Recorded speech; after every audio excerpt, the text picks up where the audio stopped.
Bem-vindas e bem-vindos ao podcast da Engenharia, o podcast que explora as fronteiras da engenharia e os avanços tecnológicos que estão moldando o nosso futuro. Eu sou Marine Moraes e essa é a segunda edição de nosso podcast sobre a engenharia e os avanços tecnológicos. Estamos preparados?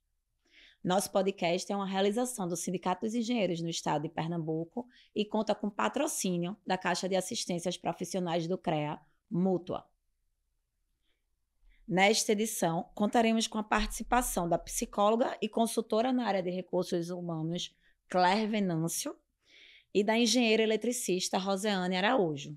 E, mais uma vez, contaremos com os comentários do historiador e engenheiro eletricista, presidente da FICENGE e diretor do CENGE Pernambuco, Roberto Freire. É fato que os avanços tecnológicos têm impactado significativamente a saúde mental dos trabalhadores.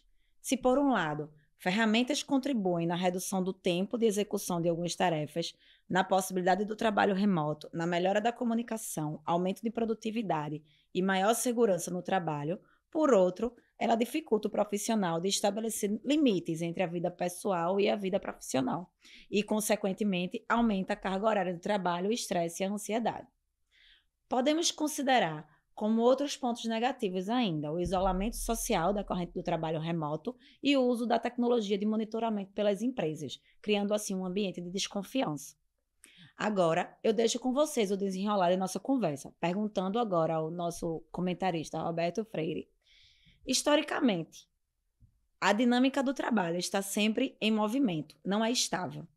Outros períodos históricos também nos colocaram, enquanto trabalhadores, em um local de dúvidas, de conflitos internos, levando muitos ao adoecimento psíquico.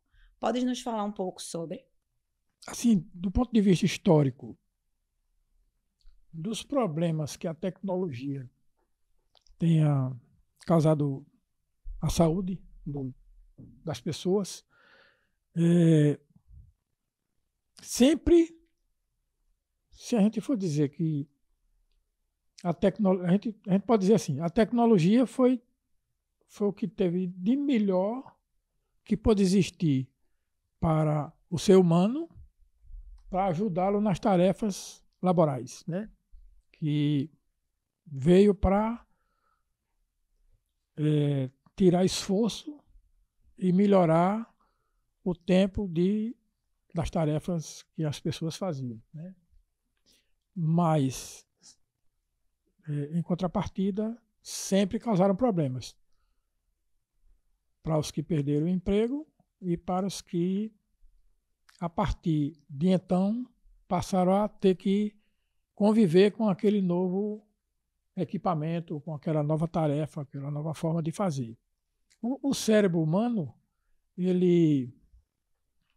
o universo que a gente criou, que o ser humano criou, que a gente convive hoje, ele teve um grande avanço, né, da formatação, da forma como o cérebro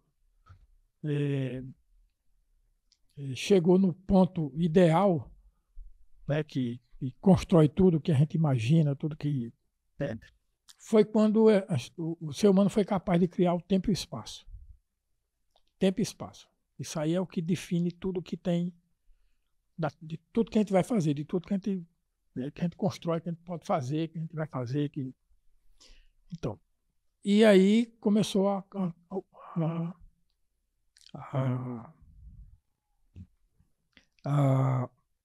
corrida para fazer com que você controlasse o tempo, o ser humano achando que poderia controlar o tempo, e para você fazer cada vez mais as tarefas em menos tempo também. E, paralelo a isso tudo, com o tempo foi criado o capitalismo, que aí dominou tudo isso para fazer com que todas as pessoas passassem a se utilizar do tempo, do espaço, para alguns ganharem muito dinheiro e outros ganharem alguma coisa, fazendo o trabalho para eles, e outros não ganhassem nada. Então, Essa forma de organização do universo, das coisas, do que a gente vive, é o que concorre para fazer com que as pessoas fiquem doentes, né? Porque as pessoas tentam alcançar os patamares, aquilo que elas imaginam que pode fazer, e nem todos conseguem, porque as pessoas são diferentes. Então, mas os tempos que são determinados são iguais. Eles me veem como um hierarquista, não me veem como Roberto Freire, uma pessoa que pensa, que tem tempo, que precisa fazer isso, precisa fazer aquilo, tá, para poder começar a trabalhar. Né?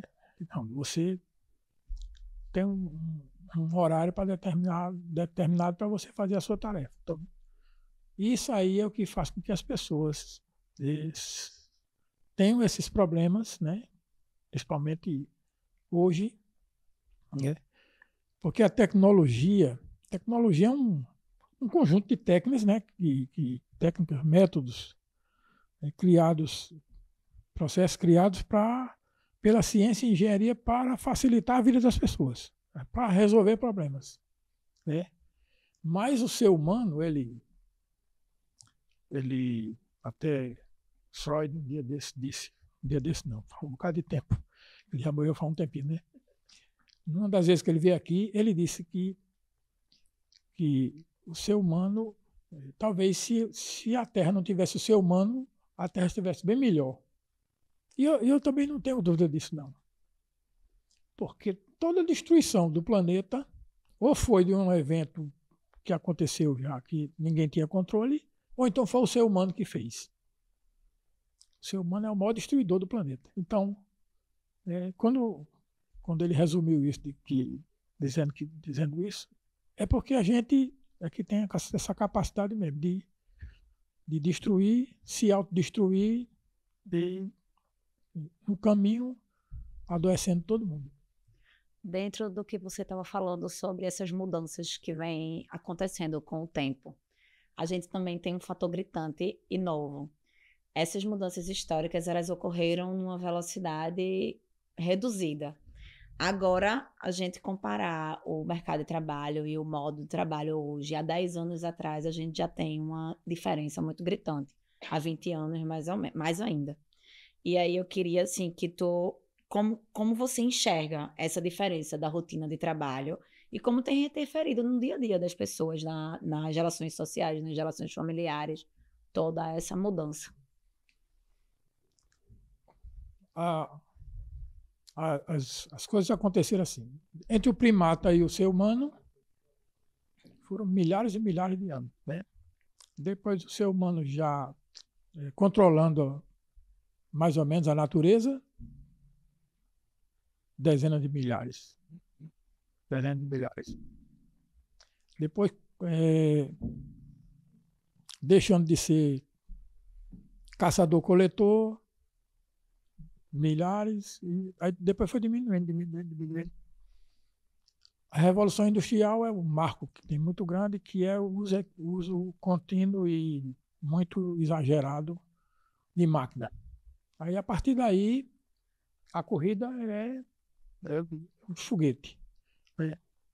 Entre 1700 e alguma coisa, na Revolução Industrial, e acho que é 1700 alguma coisa, eu não sei a data exata. E os tempos atuais foi como se fosse numa progressão geométrica. A cada século, depois a cada meio século, a cada 25 anos, a cada 12 anos e meio, a cada 7 anos e meio, e hoje a cada ano muda tanta coisa que a gente, né? Quando eu comecei a trabalhar como engenheiro, a gente fazia projetos. Primeiro eu tinha um contrato de trabalho em que eu chegava para trabalhar, tinha um cartão de ponto, eu ia lá, batia o cartão de ponto, sentava na minha mesa, eu já sabia mais ou menos quanto tempo eu ia gastar para fazer aquele projeto, junto com a equipe, porque ninguém fazia sozinho, junto com a equipe grande. A gente sabia quem ia fazer o quê, E todo mundo ia ali, sentava, começava a trabalhar, um pedia uma coisa ao outro. Né? Ia até que chegasse ao projeto final de um projeto, uma grande subestação daquelas que a gente fazia para a Chess, no início da década de 80. Eram 6 meses, um ano. Para implantar, para executar, era uma enormidade também de tempo. Né? Mas isso tinha controle? Tinha. Tinha o coordenador do projeto, tinha o responsável, tinha o coordenador, tinha o gerente, o chefe de departamento. Era o departamento, né? Era divisão, departamento, diretor. Tinha uma cadeia de comando lá, tal, para ter ideia como é que estava indo o projeto, tal. E tudo funcionava assim. Depois passou a ser, quando chegou o computador, internet e outras coisas mais, aí ficou diferente. Isso tudo era no papel, eu fazia na prancheta, no papel, tal. Aí ficou diferente. O tempo já mudou. Por quê? Porque aí a gente já tinha o projeto lá na máquina. A gente só ia fazer pequenas modificações, porque tinha o desenho básico já. Né? O funcional, a lixa de cabo, lixa aquelas coisas que se fazia no projeto, já estava tudo. Você só ia modificar porque tinha equipamento que era diferente, componente que era diferente. Ninguém ia fazer mais uma linha de transmissão de 230 kV usando coisa diferente. Não, essa linha aqui vai ser diferente. Ela vai para cá e vai para lá. Não é. É assim. Esse tipo de construção, de coisas, a casa que a gente mora, essas coisas, não modificam com rapidez. Né? Não, isso aí é uma coisa que tem muito perene, muito permanente. Mas a forma de fazer, a forma de projetar é que muda. Aí, hoje eu não sei nem como é que... Não, hoje eu sei mais ou menos. Eu vou lá na internet e eu vejo de vez em quando como é que o pessoal faz. Mas agora, com 15 dias, você faz um projeto. Você tem as informações, você vai lá no computador. Antes eu fazia, eu rabiscava, o técnico desenhava, passava para o desenhista, para ele desenhar na prancheta, tudinho bonitinho, e depois mandava copiar, aí eu verificava, ver se estava certo, tudo aquelas informações, que era exatamente aquilo que eu tinha feito. Era um tempo enorme para fazer isso. Hoje, não se tem esse tempo. É o fim do planejamento, né? A gente vê Não dá para que planejar, que é um planejamento a curtíssimo prazo, não tem um planejamento a longo prazo. Mas aí, quando eu já não estava mais fazendo engenharia, aí tinha lá na Secretaria da Fazenda, tinha um quadro bem grande assim, com as tarefas de cada auditor, que cada um ia fazer assim, na parede. Eles chamavam de just in time. O que cada um estava fazendo. Todo mundo acompanhava o que cada um estava fazendo. Mas assim, eu era dono do meu serviço. Eu ainda controlava meu serviço. Mas ele estava ali, transparente, e na tela do computador do diretor, ele sabia o que eu estava fazendo. Quando ele queria saber alguma coisa, ele dava um toque no telefone, eu ia lá, ajustava alguma coisa tal, e estava fazendo meu serviço. Hoje não. Hoje é pior. Outro detalhe. Eu, quando levantava da mesa do trabalho, no tempo que eu era engenheiro da Temag, eu levantava da mesa do trabalho, acabou-se o trabalho. O trabalho ficava ali. Não tinha como eu mexer nele. Só no outro dia, quando eu voltasse e sentasse na mesa. Aí eu dava uma olhada, eu parei aqui, aí continuava a fazer. Depois do computador, o computador estava lá. Eu não levava ele para casa. Agora você leva ele para casa. Você leva ele para casa. Ele está no seu celular, está no seu computador. Porque o computador da sua casa fica logado lá o tempo todo, ligado o tempo todo. Né? Você está o tempo todo trabalhando. Eu saía e ia para o bar, a gente conversava tudo no bar, menos de trabalho. Agora não. Você vai para o bar, está com o celular ali e você conversa de trabalho, porque o celular está lhe acompanhando, está com o trabalho na mão, está fazendo o tempo todo. Meu genro, ele trabalhava numa grande empresa de energia eólica. Trabalhou lá em João Câmara, depois trabalhou lá em no Rio Grande do Sul. Veio para cá, para Garanhuns, ali perto de Caetés, tinha 100 e tantos aerogeradores lá, ele tomava conta. Ele começou trabalhando como na construção e depois em operação. Depois virou responsável desse negócio todo. Até o dia que deu um chute, disse que não queria mais ouvir falar naquilo. Ele teve uma vez que a gente estava jantando lá em Garanhuns, eu, minha mulher, ele, a mulher dele, a minha filha, e aí um aerogerador parou. Qual é o problema do aerogerador parar? Teve algum problema, ele parou, né? Isso de 9 horas da noite. Aí o que ele fez? O cara lá nos Estados Unidos viu que o aerogerador tinha parado, ligou para ele atendeu, foi lá no carro, pegou o computador, abriu lá na mesa, a gente jantando, abriu na mesa, deu uns comandos lá, aí o aerogerador voltou a funcionar. Aí ele fechou, foi lá, pronto, tudo resolvido. Eu disse, e se não resolvesse? Aí eu ia me embora para o campo para resolver. Por quê? Aí é que tá. Para fechar a conversa. Essas coisas todas são feitas para ninguém parar. Nem a máquina, nem o ser humano. Por quê? Porque o dono não quer perder dinheiro em hora nenhuma. O aerogerador só para mesmo quando não tem vento. Ou então quando deixa de passar água no gerador lá da energia hidráulica. Só nessas ocasiões. E o ser humano também só vai parar quando ele adoecer ou morrer.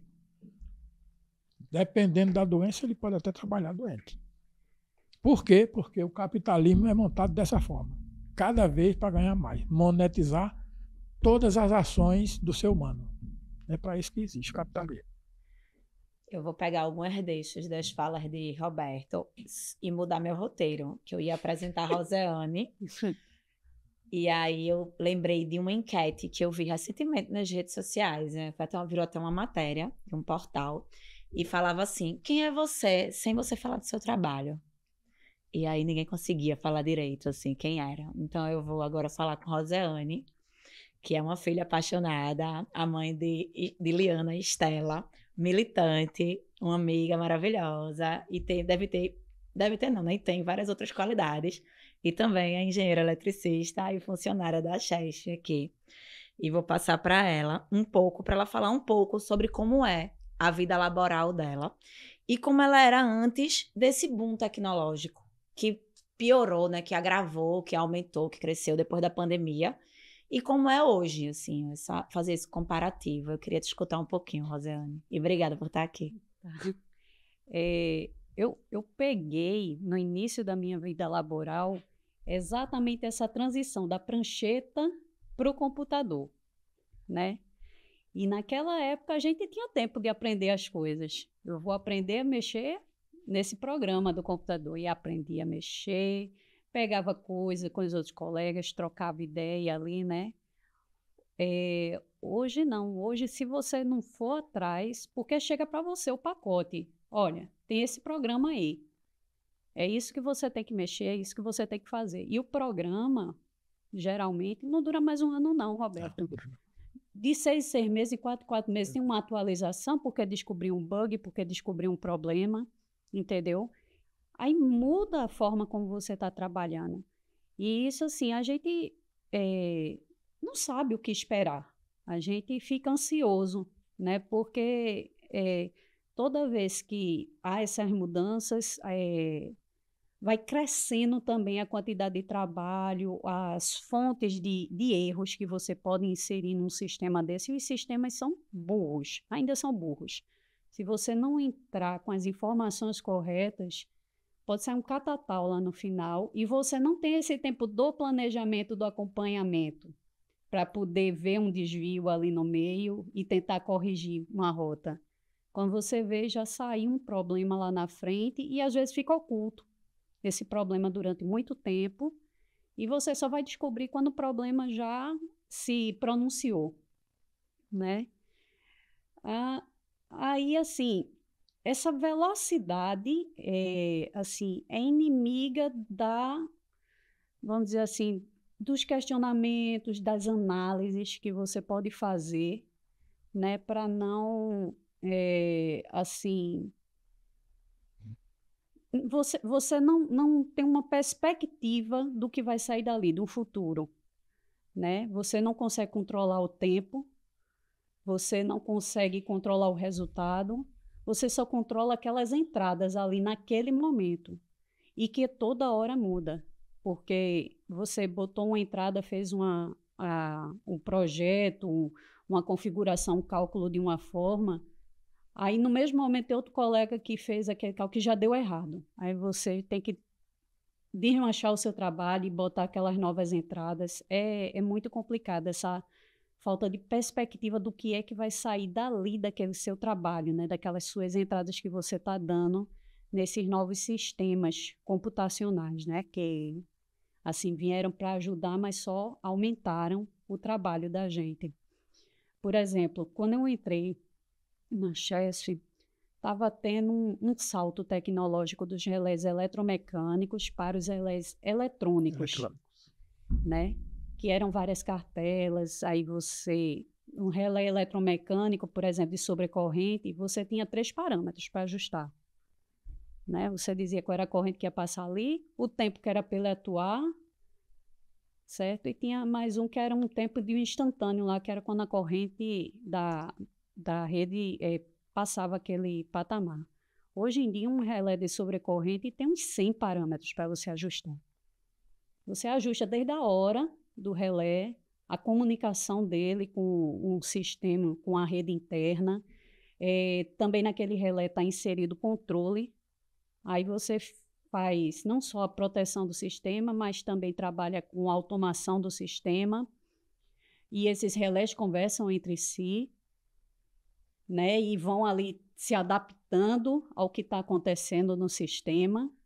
E se essa conversa falhar, como é que a gente faz para poder continuar atuando se a conversa falhou, se o canal de comunicação ali falhou? Se inseriu muito mais problemas do que soluções, né? Lógico que esse avanço tecnológico, teoricamente, viria para ajudar, né? Hoje, assim, uma pessoa só faz o trabalho de 5, 6 engenheiros de antigamente, né? E se trocava ideias, e se via soluções e tudo mais durante um projeto. E hoje não existe mais essa troca, né? A gente se sente muito só enquanto está trabalhando, muita dúvida, e isso gera angústia na gente, né?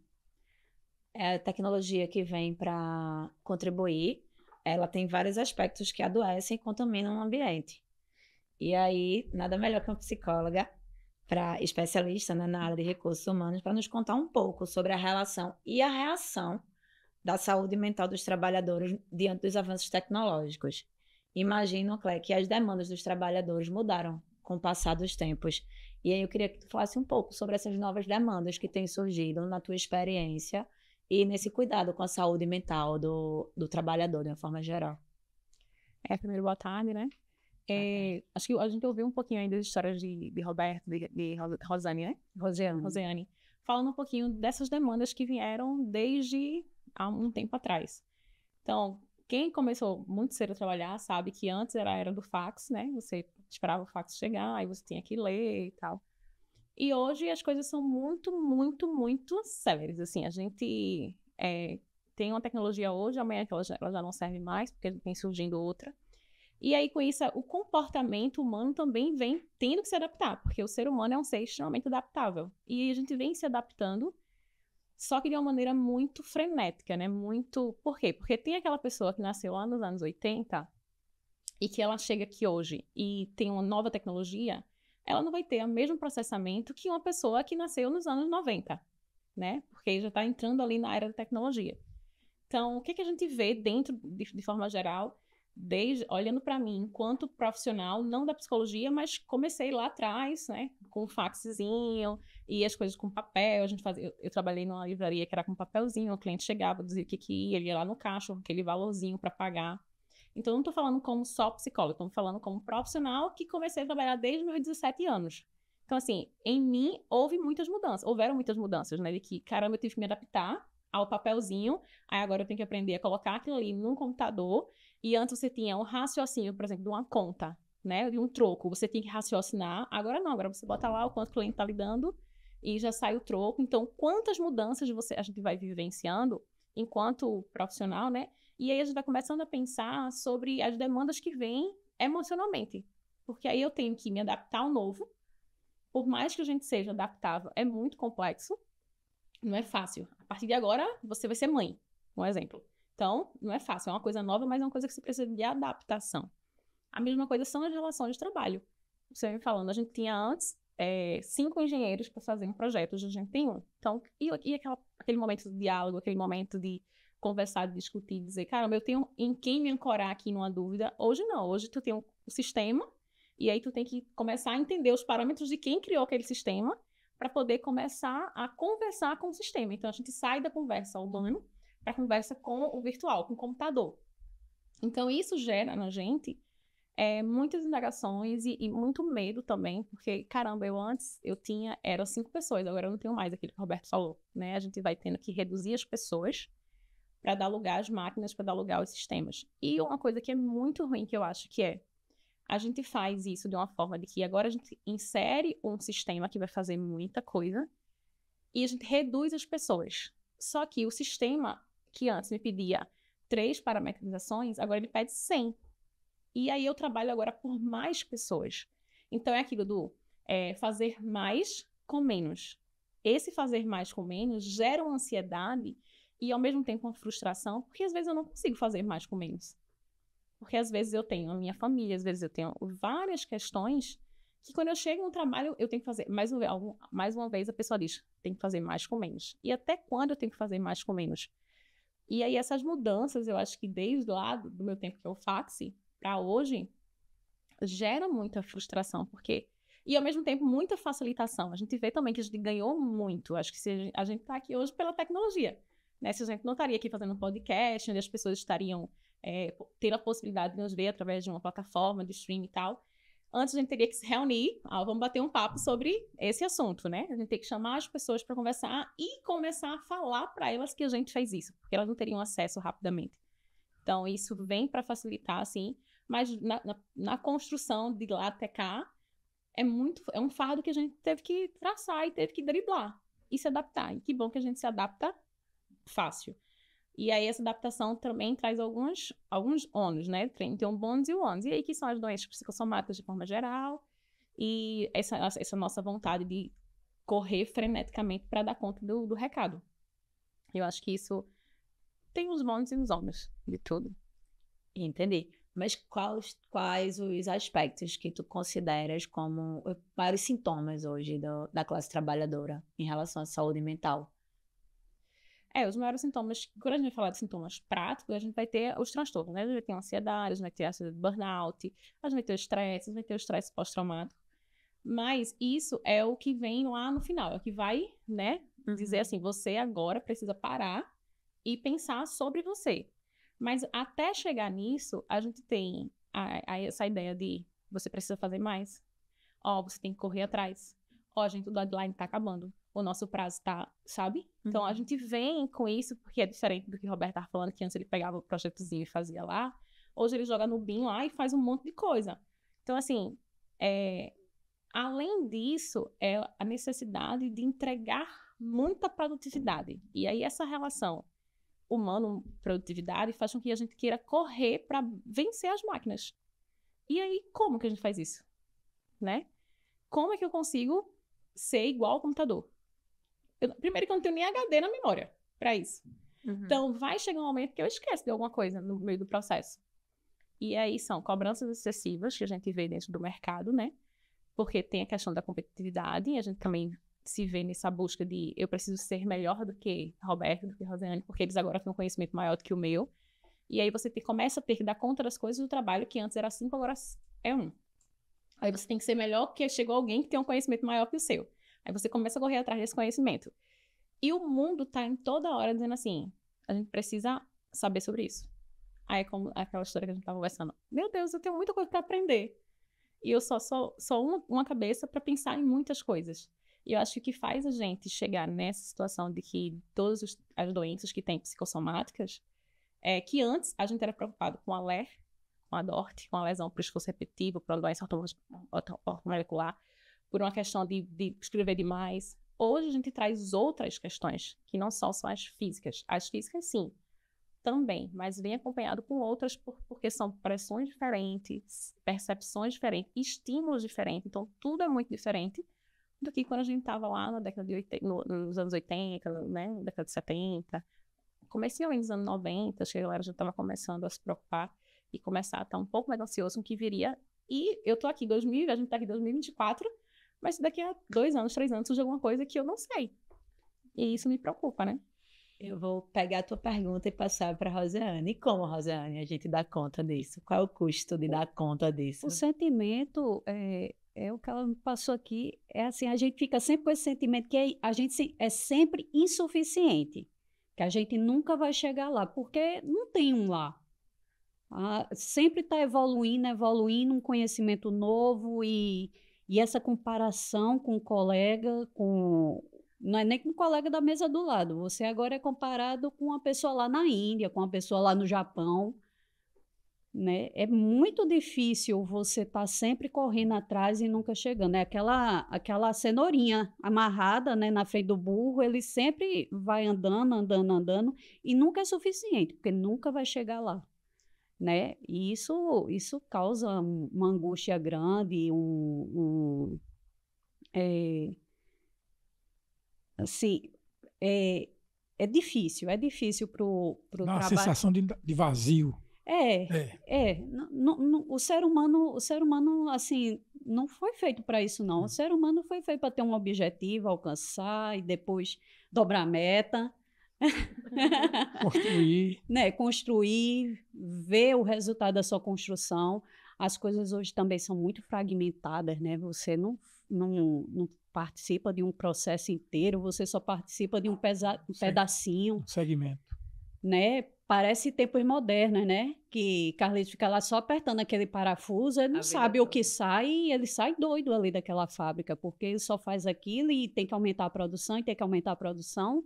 E a mesma coisa é o trabalho intelectual, né? Que é o que a tecnologia está exigindo da gente. A gente tem que aprender, mas nunca chega no objetivo. Quando você aprende uma coisa, já tem outra. E quais são as estratégias, assim, que tu tens usado no teu dia a dia de trabalho para dar conta disso, para lidar, pelo menos, com isso, mesmo quando não dá para dar conta? Eu já botei na minha cabeça que não dá para dar conta. Atualmente, está sendo, assim, implantado em vários locais o trabalho híbrido, né? A gente teve o trabalho remoto durante a pandemia, que foi uma necessidade, mas não é o melhor dos mundos, porque você perde totalmente o contato, né? Com as pessoas, com o ambiente de trabalho, não sabe assim, o que está passando no processo inteiro, né? Você só pega aquele pedacinho, faz em casa e devolve, né? Pelo computador. Você perde toda essa parte humana, né? Do trabalho. Aí hoje se procura a questão do trabalho híbrido, mas eu estou fugindo disso, porque as demandas são infinitas.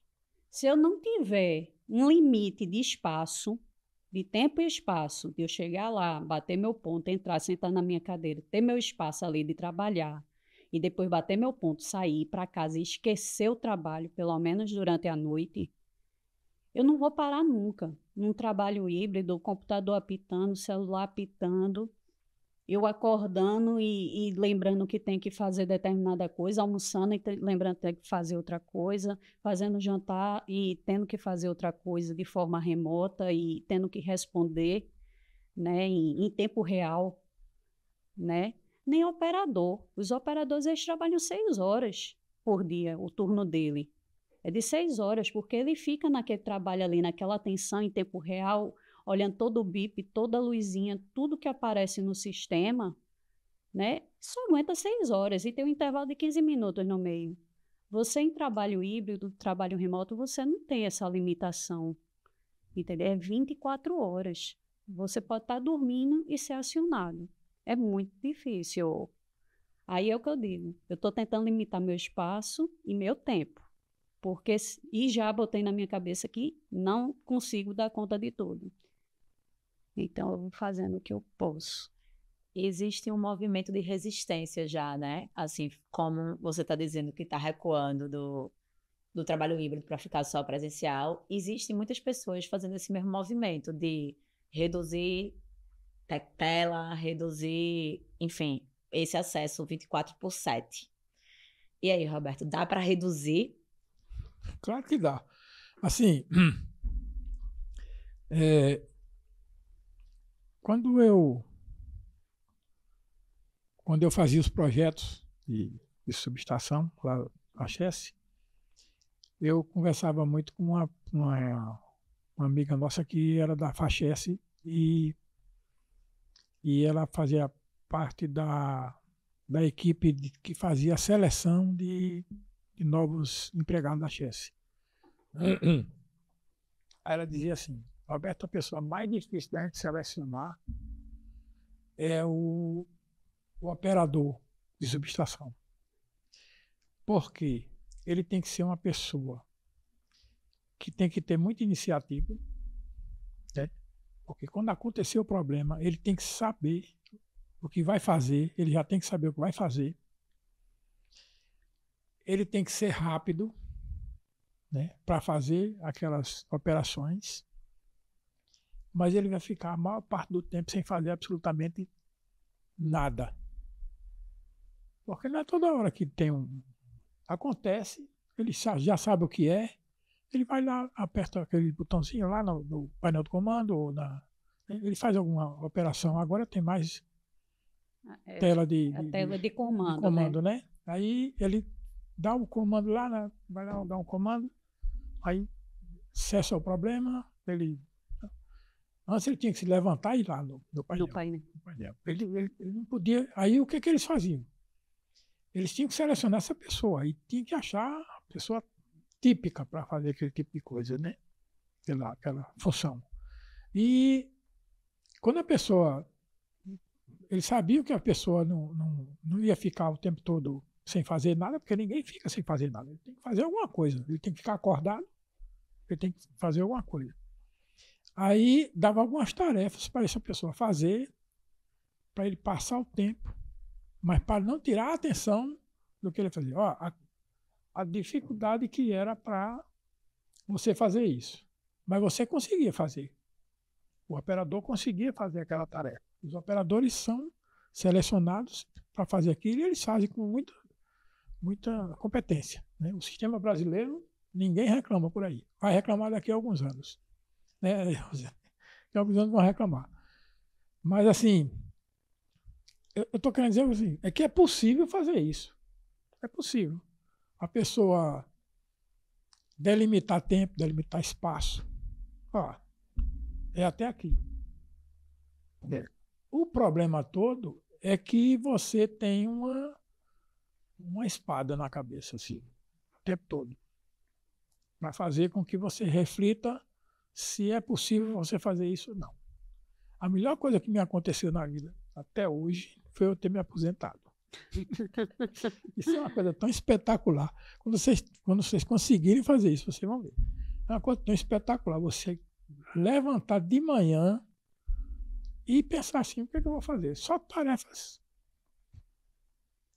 Não é banais, mas assim, tarefas que você não tem, não vai carregar nenhuma dor de consciência, não vai acontecer absolutamente nada com o mundo porque você não foi trabalhar.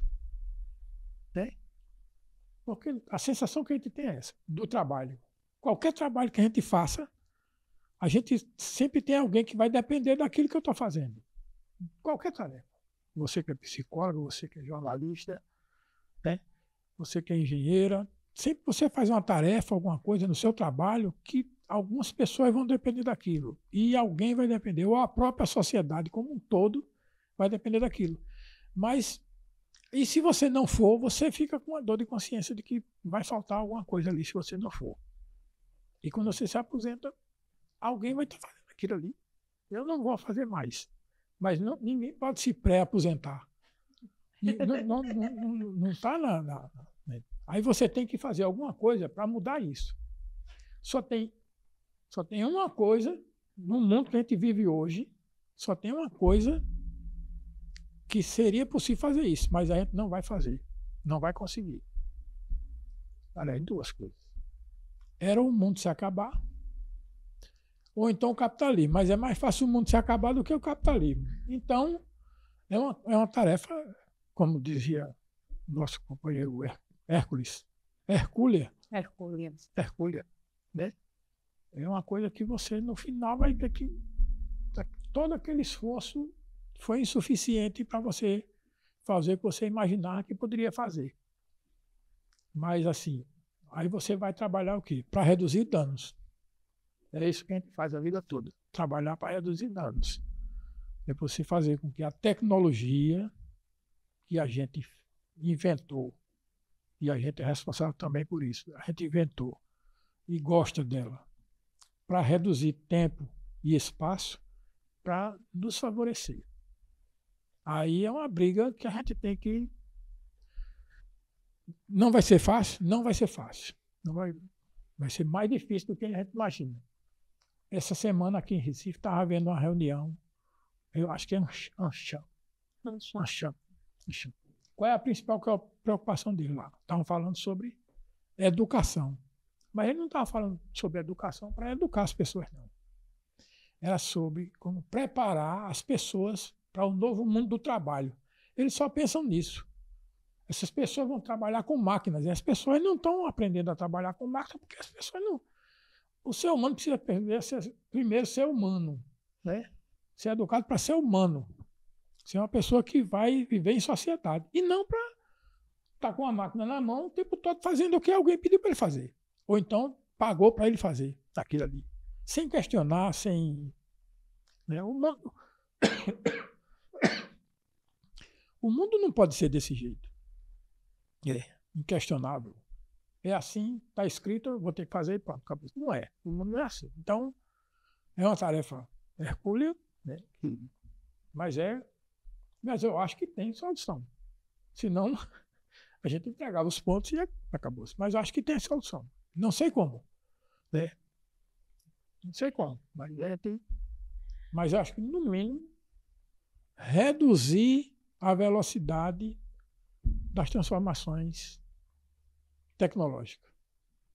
Eu acho até que as transformações tecnológicas podem continuar desde que nos favoreçam. Desde que favoreça, que a gente tenha mais tempo livre. Isso. Por exemplo, as da medicina são boas porque vai melhorar a nossa qualidade de vida. As que melhoram mesmo, porque tem umas que não melhoram não, né? Mas as que melhoram, nanotecnologia para melhorar, tal. Alguns transplantes, algum bocado de coisa aí que a tecnologia nos ajuda. Os robôs que fazem as cirurgias hoje é um negócio espetacular. Mas tem que dar acesso para todas as pessoas, também para ter acesso àquilo ali. Então, essa tecnologia, esse avanço tecnológico... Nesse século XXI, enquanto tem gente vivendo no século XIX, XVIII, por aí. Isso. Sem acesso a nada, para se inserir, para ser uma pessoa incluída nesse mundo. Se é que ele quer incluir-se. Os indígenas, os originários, eles tem uma turma aí que não quer se incluir. Eu acho legal demais aquele pessoal que não quer se incluir. Ele tem uma vida tão boa, passa o dia todo contemplando as coisas.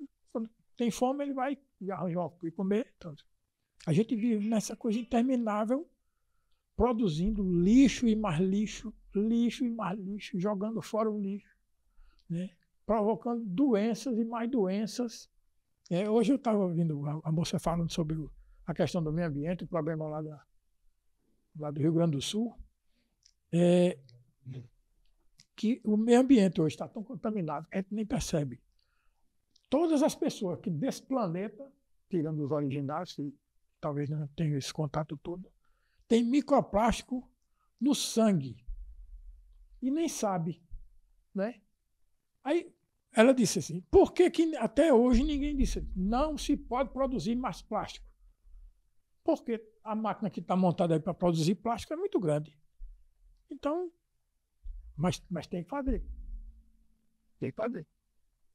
Tem que reduzir as doenças, tem que reduzir a velocidade da tecnologia que faz mal e tem que reduzir a velocidade das implantações das novas tecnologias que reduzem principalmente a vontade que o ser humano tem de fazer alguma coisa. Essa história da centralidade do trabalho, né? A gente fala muito nessa história, que a gente até falou no último podcast sobre a centralidade do trabalho. Será que vai mudar a centralidade do trabalho? Vai deixar de ser isso? Sim. Mas não é a centralidade do trabalho, é a vontade de fazer alguma coisa. Quando você acorda de manhã, eu fiquei muito satisfeito quando eu me aposentei, porque eu não tinha nada para ter que ir. Mas eu queria fazer alguma coisa. E hoje, todo dia, eu faço alguma coisa. Eu vou para algum local, tem alguma coisa para fazer. Sempre tem alguma coisa para fazer.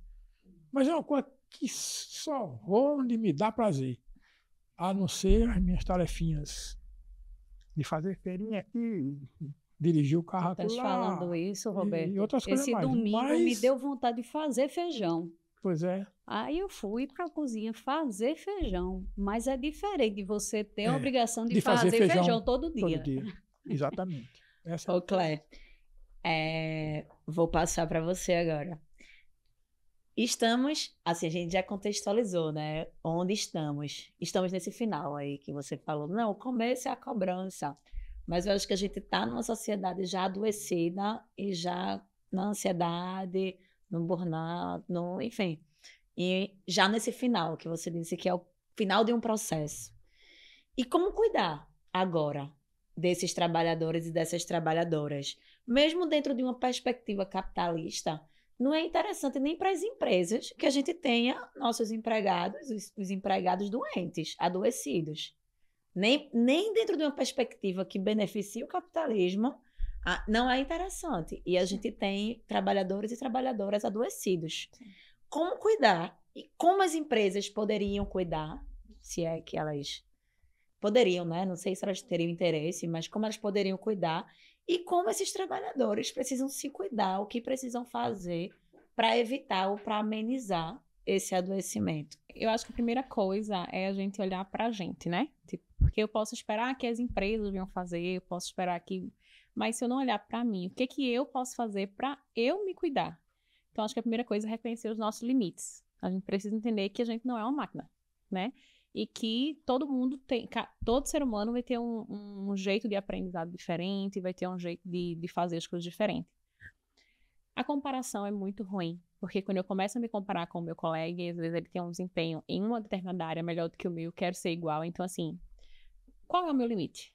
Eu sou muito boa com pessoas, mas eu não sou boa com números. Então, eu vou buscar fazer coisas que me deem prazer com pessoas. Então, é olhar para si, é se cuidar, buscar fazer atividades físicas, se relacionar, porque a gente tem perdido essa capacidade, né, um pouco de se relacionar. Primeira coisa, olhar pra gente. O que é que eu posso fazer? É buscar um tratamento médico, é saúde, é psicoterapia, é fazer atividade física, é me alimentar direito, é me relacionar com os meus pares, amigos, familiares. Então, a primeira coisa que eu sempre digo não adianta a gente querer que o mundo cuide da gente se a gente não se cuida. Então, a primeira coisa tem que pensar qual é o meu limite. Eu só consigo fazer até aqui. Se essa empresa me suga, na minha perspectiva, ela quer que eu dê além do que eu posso, então eu preciso me retirar. Porque tem outros lugares que eu vou conseguir me encaixar. Então, às vezes, a gente tem um medo de perder esse trabalho, mas a gente tem que olhar pro todo. Às vezes, quando a gente está dentro de um mundinho muito pequeno, a gente esquece que existe um fora aí que pode nos suportar. Então, aqui não tá, aqui eu tô vendo que eu vou ficar doente, então eu vou sair daqui e vou procurar um lugar que me caiba. E para as empresas, eu acho que é algo que precisa ser muito falado. Porque hoje, se a gente pensar um pouquinho lá atrás, quando a gente fala de suicídio, por exemplo, ninguém se falava de suicídio porque dizia que existia um estigma de que se fala sobre, as pessoas vão cometer o suicídio. Mas isso é muito, assim, para mim é de ignorância, porque então se eu não falar sobre a AIDS, as pessoas não vão se prevenir. Se eu não falar sobre as doenças, então assim, eu preciso, enquanto organização, falar sobre. E aí, quando eu falo sobre, eu começo a mobilizar que as pessoas comecem a perceber onde elas estão. Então agora eu tô com uma palpitação. Quando alguém me pede alguma coisa, me dá uma ansiedade, me dá uma palpitação, ataque cardíaco. Então, isso é ok. Isso é algum lugar que antes eu não era. Então, as empresas precisam falar. E aí, quando a gente pode falar até para os RH de forma geral, é olhar para isso como não como gastar, mas como investimento. Porque se eu tenho pessoas saudáveis, eu tenho processos saudáveis, eu tenho mais rentabilidade. Então, quando eu deixo de olhar para os problemas das pessoas, isso me gera problemas, porque essas pessoas não vão trabalhar bem, elas vão cometer algum problema com as máquinas, porque as máquinas são operadas por pessoas. Por mais que a gente tenha tecnologias avançadíssimas, ainda precisa do intelecto humano. A gente ainda precisa. O robô na medicina, ele precisa que o médico esteja ali para monitorar, né? Então, vem muito para nos ajudar, mas o humano, ele nunca vai ser substituível. Então, enquanto organização, a gente precisa começar a pensar, falar sobre esses assuntos, trazer profissionais que possam abordar, porque às vezes as pessoas não têm noção. Às vezes elas estão passando por questões e elas acham que estão associadas a outras coisas. Mas hoje a gente sabe que as doenças psicossomáticas também estão muito atreladas às questões de trabalho, né? Questão laboral. Então, acho que como empresa, primeiramente, vamos se olhar como indivíduo, né? Olhar pra gente, olhar os nossos limites. E a organização, tá na hora de vocês começarem a falar sobre isso, montar ideias, políticas públicas ou privadas, e falando empresas privadas, empresas públicas, para a gente falar e cuidar disso, né? Porque a gente tem pessoas que, por exemplo, polícia, a gente tem muitos policiais que se suicidam devido a questões que são implantadas ali, sabe? Então, vamos olhar para isso, assim, ampliar essa possibilidade de trabalhar com as pessoas, porque se falar e achar que todo mundo vai ficar doente agora, todo mundo vai descobrir que tem doença relacionada ao trabalho. Essas pessoas podem se descobrir, mas elas podem se tratar e podem voltar melhor, produzindo mais, sabe? Comunicação. Então, você tem muitas formas de trabalhar dentro dos RH das empresas e ampliar essa capacidade de pensar sobre, sabe? Eu vou fazer agora uma pergunta para os três, e aí eu vou aproveitar que ela está falando para ela continuar. A tecnologia, então, diante disso tudo que a gente conversou, está a serviço de quem hoje? Eu acho que ela está a serviço tanto para a gente, porque eu acho que se a gente não tivesse tecnologia, a gente não tinha chegado onde a gente chegou, a gente não tinha descoberto tantas coisas que nós descobrimos para cura de doenças, para melhoria de processos. Então, o que eu acho que está desequilibrado é que a gente está usando a tecnologia sendo superior ao ser humano. Mas eu acho que a tecnologia ela vem em favor do ser humano. O problema é o desequilíbrio. Que aí a gente quer ser superior à tecnologia. E aí é que tá essa causa assim que fica, eu quero ser mais, mas eu não consigo ser igual. Então eu acho que a tecnologia ela vem a nosso favor, sim, mas a gente precisa encontrar o equilíbrio. E aí que eu falo, a gente precisa encontrar os nossos limites. Porque eu jamais vou conseguir armazenar o que um computador armazena, por exemplo. Mas eu consigo, a partir dele eu vou conseguir armazenar coisas que são importantes para mim, que meu HD aqui não vai gravar. Então, acho que a tecnologia vem sim a nosso favor, mas a gente precisa encontrar equilíbrio e saber utilizar, porque tudo que é demais está desorganizado, sabe? Então, acho que veio para ajudar tanto a gente, né? Porque hoje a gente tem um airfry, por exemplo, que ajuda muito nas donas de casa. E vem para ajudar as empresas a construir processos e melhorar todo o processo. E com isso todo mundo vai ganhando. Mas, volto a dizer, equilíbrio é muito importante. E limites também. Sabe? Rosiane. Eu concordo plenamente aqui com o que ela disse, porque a tecnologia está aí. Ela vai vir, vai acelerar, vai frear em alguns momentos, vai acelerar de novo. O que é importante é a gente saber qual o uso da tecnologia, né? Quais são os limites da gente e os limites de uso, até onde a gente pode ir. Como eu disse, eu já me impus os meus limites, né? Eu já botei na minha cabeça que eu não vou dar tudo o que esperam de mim, né? Que eu tenho aquele meu espaço, que eu tenho aquele meu tempo para usar a tecnologia de forma laboral. Agora eu uso a tecnologia de outras formas também. O que seria de mim ser uma máquina de lavar roupa, um micro-ondas, não é verdade? Então, a tecnologia está aí e deve ser usada para economia de tempo do ser humano, retirar trabalhos repetitivos, né? Mas ela não substitui o ser humano. E a gente também não pode querer acelerar mais do que a vida da gente, o cérebro da gente, as relações da gente, do que a família da gente permite a gente fazer, né? A gente tem que ter tempo para tudo na vida, né? Para o lazer, para estudar, para se relacionar, para os filhos, para os pais, para os amigos, né? O importante é isso, é a gente saber que o tempo é dinheiro para o capitalista, mas é nossa vida e a gente só vive uma vez, né? Roberto Freire, aí você aproveita e faz já as suas considerações finais. É mesmo. Eu vou fraternalmente discordar completamente de vocês, mas eu vou dizer por quê. Eu acho que mesmo com o nível tecnológico que a gente chegou hoje, se a gente não der um corte, dizer até onde vai a nossa civilização ou o planeta, vai acabar. Vai acabar. Porque as coisas não são infinitas, né? A gente mora dentro de um sistema fechado, que a gente mesmo está destruindo. Isso que aconteceu lá no Rio Grande do Sul é um sinalzinho de nada do que pode acontecer e se repetir aí mundo afora. Então, a gente tem que dar um limite, um corte. Dizer, ó, é até aqui o limite e acabou. Porque a máquina veio para ajudar o homem, mas é para ajudar. Não é para fazer.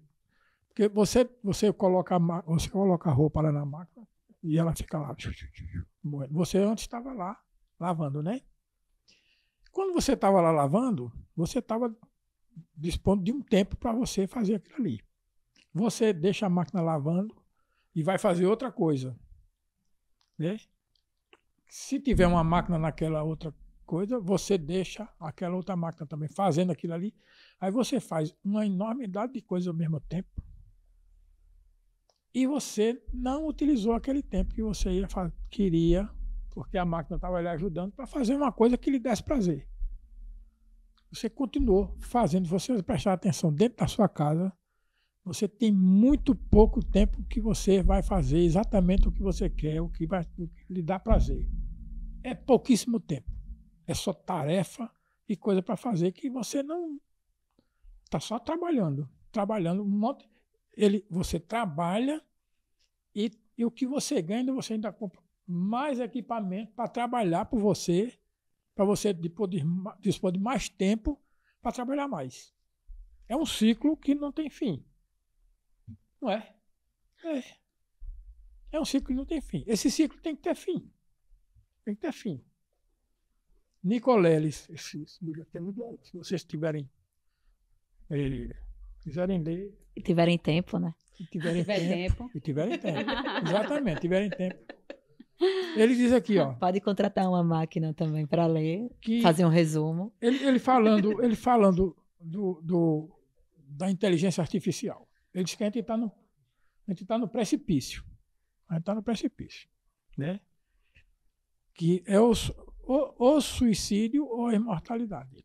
A gente aqui vai ter que escolher a nossa civilização. Nós que estamos vivendo esse problema é que vamos ter que resolver. Não é um extraterrestre que vai chegar aqui e vai dizer, ó, a solução está aqui, ó. A gente é que vai ter que resolver. E não vai ser com a inteligência artificial que vai fazer isso. Não é a inteligência artificial que vai fazer isso. Uma das coisas, a monetização de todos os aspectos da vida. Se a gente achar que tudo que a gente faz na vida tem que ser monetizado, a gente está ferrado. Outra coisa, o culto das máquinas. É um conceito que ele usa de Lewis Mumford, que inclui o enfeitiçar da nossa espécie pelas ferramentas e tecnologias que somos capazes de criar para aumentar o nosso alcance no mundo exterior. A gente hoje só faz isso. Um monte de máquina, a máquina cada vez vai mais longe, cada vez traz mais coisa, cada vez vem mais rápido. Sim, e a sua vida melhorou efetivamente. Não. Não. Você vai para o cinema, você vai para a praia, você fica sem fazer nada, olhando para o mar. Você vai para as montanhas, você vai fazer alguma coisa assim, que é uma coisa que você pode cultuar. Uma exposição de arte, fazer alguma coisa que é muito difícil você ver isso. Quem é que faz isso? Quem? Tem gente que faz, muita gente rica, que você está trabalhando e ele está lá. Ele pagou, ele tem aquele imbecil que quer que fazer o foguete lá que vai para Elon Musk. Elon Musk. Aquele imbecil só faz besteira a vida todinha. Aí não é muito fácil fazer o que ele faz, né? Ser herdeiro é muito fácil. É muito fácil, é muito fácil. Aí, não, vou fazer um foguete agora para mandar uns caras lá na Lua, ver se dá para fazer uma base lá, para mandar outra turma lá para... Fazendo o que ele faz. Aí toma as decisões mais estapafúrdias. Não quer saber o que vai acontecer com os seres humanos que estão por trás daquela decisão dele. Então, esse maluco tem tempo para elaborar essas coisas assim exageradas e fazer isso. Mas a gente não. A gente não tem. Se a gente não der um corte, se a gente não se rebelar e não der um corte, daqui a 2 anos a gente está sufocadíssimo, muito mais, porque tem muito mais coisa para fazer e tem que correr mais e tem que fazer mais. Vai ficar nisso. Né? Eu queria devolver para vocês, para já a gente fazer as considerações finais. Claro.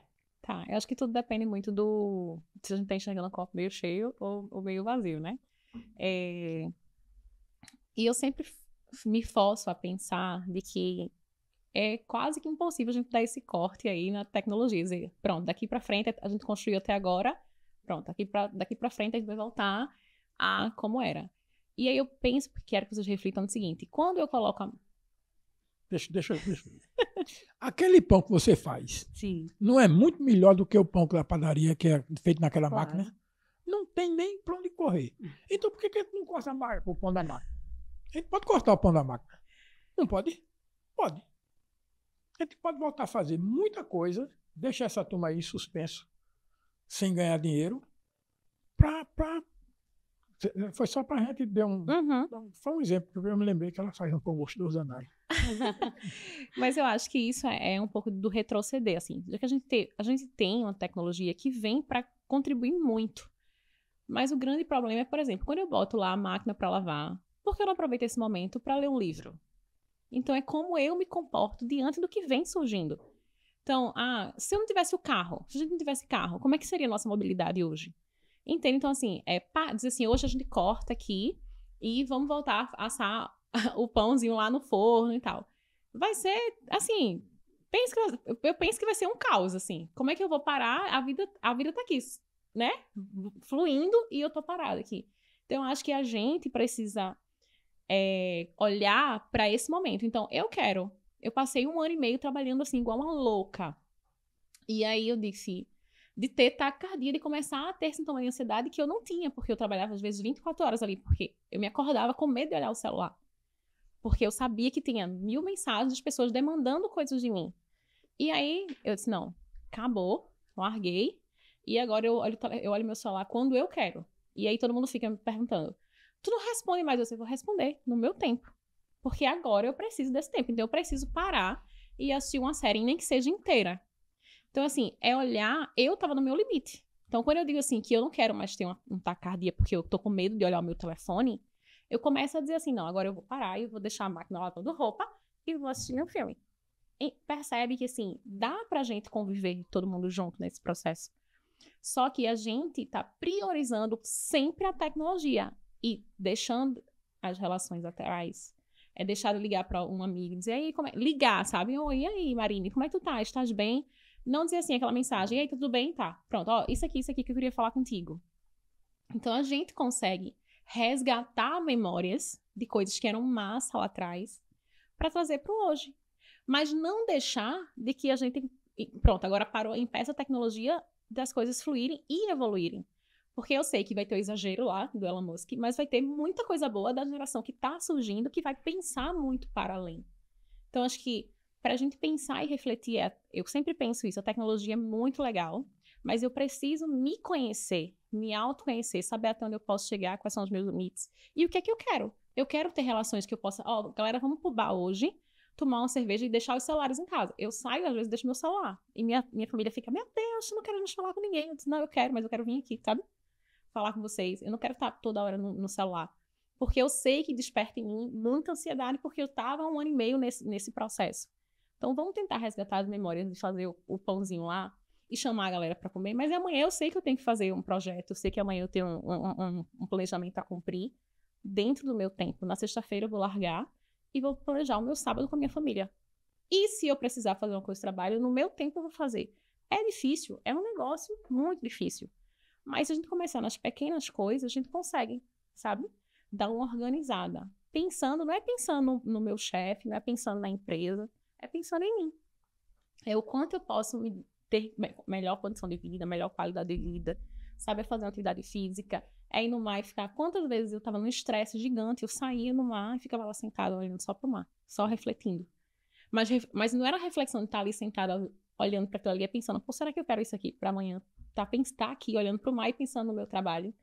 Então, assim, eu acho que dá para todo mundo andar junto, dá pra gente fazer um trabalho legal, mas dá pra gente começar a se autoconhecer e saber os nossos limites.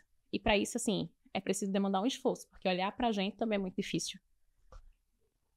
A Dani, ela falou do celular e eu só lembrando aqui, né, que ano passado, né, eu tive uma taquicardia dessa quando eu chegava ao trabalho, né, e por conta já de um colega que tinha cometido suicídio. Aí, naquele momento eu pensei, não é isso que eu quero para minha vida.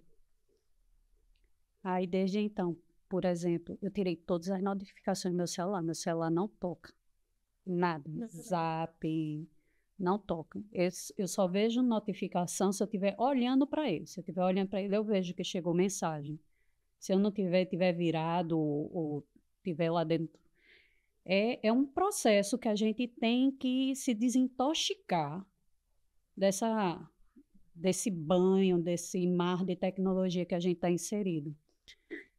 Hoje, por exemplo, eu já consigo, na sexta-feira à noite, eu já chego em casa, jogo o celular ali de lado, eu só vou olhar no sábado de manhã, vou ver no domingo de tarde se tem alguma mensagem, porque se for urgente, liga para mim.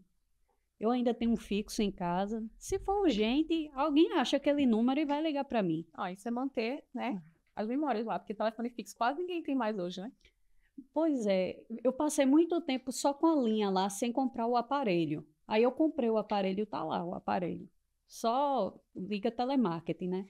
O dia todo. Mas se for urgente, vai ligar, né? Minha mãe vai ligar para mim, meu irmão vai ligar para mim, né? Então, ou então vai lá em casa, bate na porta, né? Todo mundo sabe onde eu tô. Se eu for sair, eu aviso. Né, mãe, ó, eu tô indo para tal canto com as meninas, tal, se precisar, né? Então, assim, a gente tá afogado realmente na tecnologia, a gente precisa rever esses conceitos, né? Eu vou usar a máquina de lavar, boto lá para lavar as coisas e vou fazer uma atividade prazerosa para mim. Nem que seja ficar no sofá, olhando o tempo passar. Né, ver uma série, ver um filme. Eu passei, acho que uns 2 anos sem conseguir assistir um filme.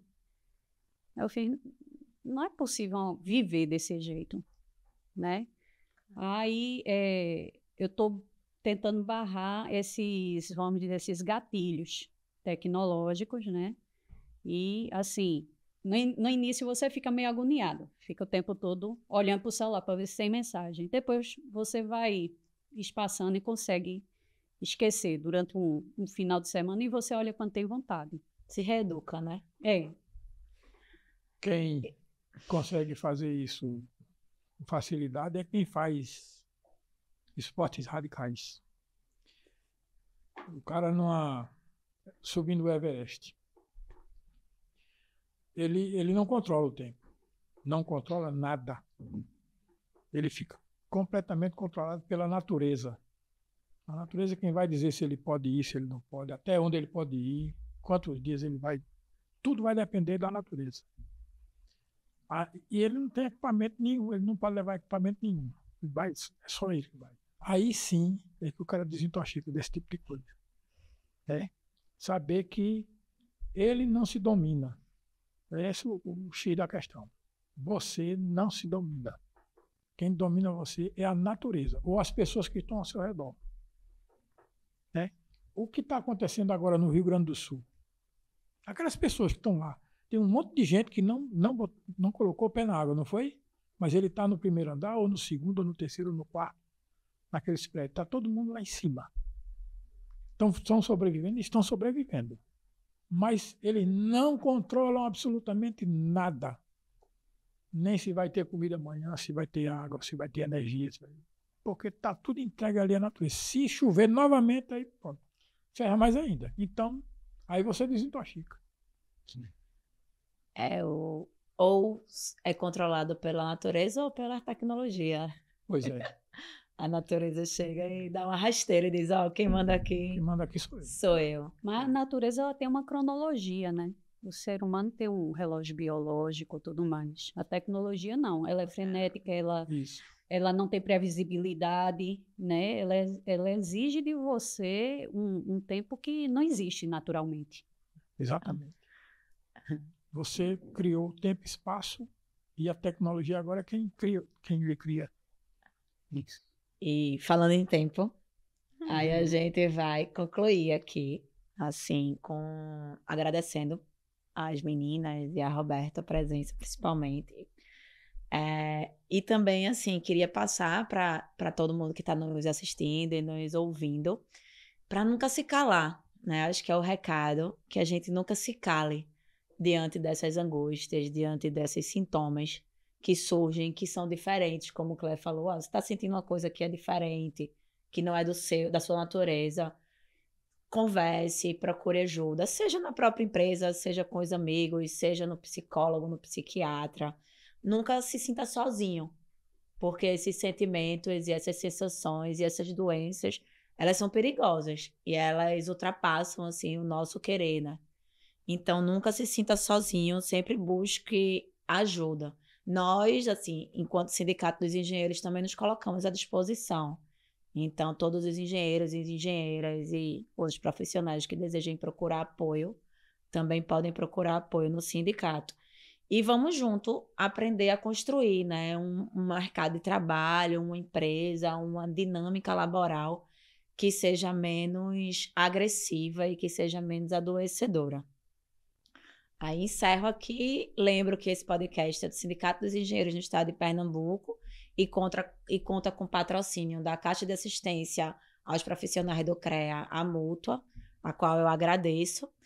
E obrigado a todos, assim, por se juntarem a nós em mais esse episódio. Eu convido também todo mundo para assistir os próximos. A gente vai ter mais alguns episódios, todos dentro desse tema, né, sobre avanços tecnológicos e a engenharia. Estamos preparados?